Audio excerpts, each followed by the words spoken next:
So this is the bow I did a video of on Instagram. This is the one carved knock one.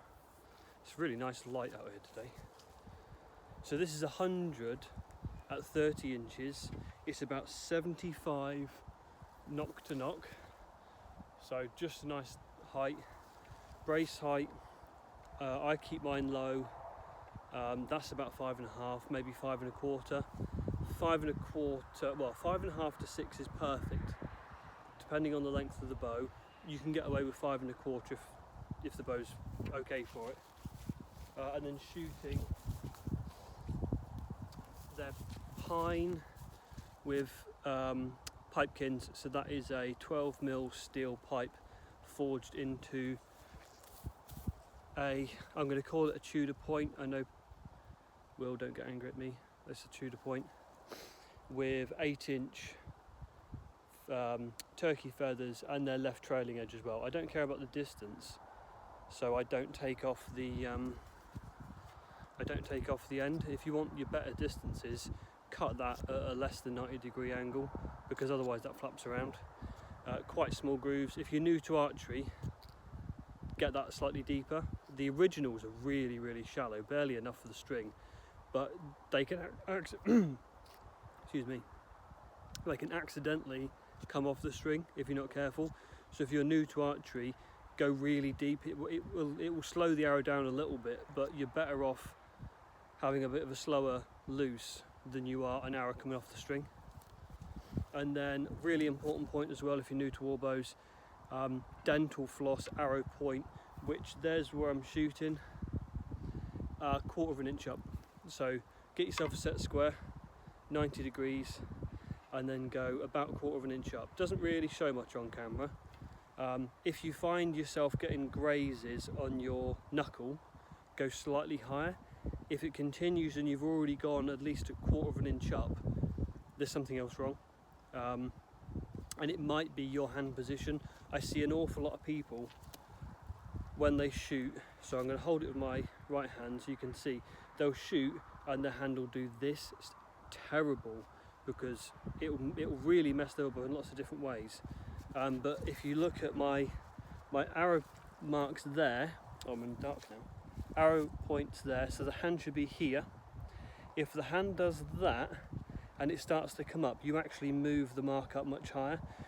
And also, the worst bit about this, so that's a good hand position, it puts the pressure right in the centre.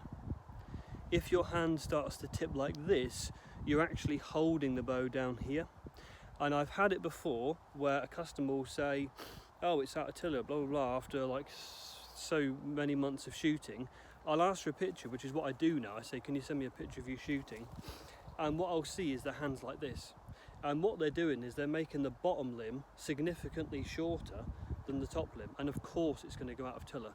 So you need your hand position with the weight there, right, which is the middle of your hand, right in the middle of the bow. And then the arrow mark is on the MR bows is about 30 to, what is it? I'll do it in inches, 1.25 to 1.5 inches, some are 2 inches above centre.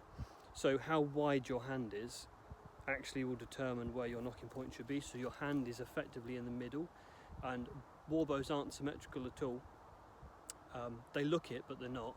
But your hand should basically put equal force on. There's been loads of, I've seen it with loads of different bow makers, loads of different archers.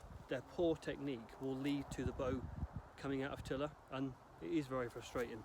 But if you find that happening, if you find you unstring the bow and the bottom limb, especially the bottom limb normally, has more set than the top limb after you've shot it, it's probably your hand position, and it's nothing to do with the bow and how it was made.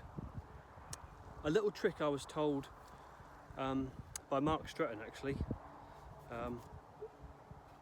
is your little finger. If you're struggling to hold the bow and your hand keeps sliding like this, get your hand in the right position and curl your little finger, because it will force the top of your hand to hold onto the bow much better. And what you'll find is it puts the force where it should be. I see this is like the most common problem that I see as a bow maker that people get wrong. Very frustrating. It's nobody's fault. It is just down to the fact that we've only been shooting warbows for a really short time. Anyone in the medieval period would have known that, but just be really conscious. So yeah, middle position, 1/4 inch, 2 dots of dental floss because it's nice and soft. Don't use metal knocking points at all on warbows, and draw evenly. Just draw as evenly as you can. When you get good, you'll feel the tiller of the bow even.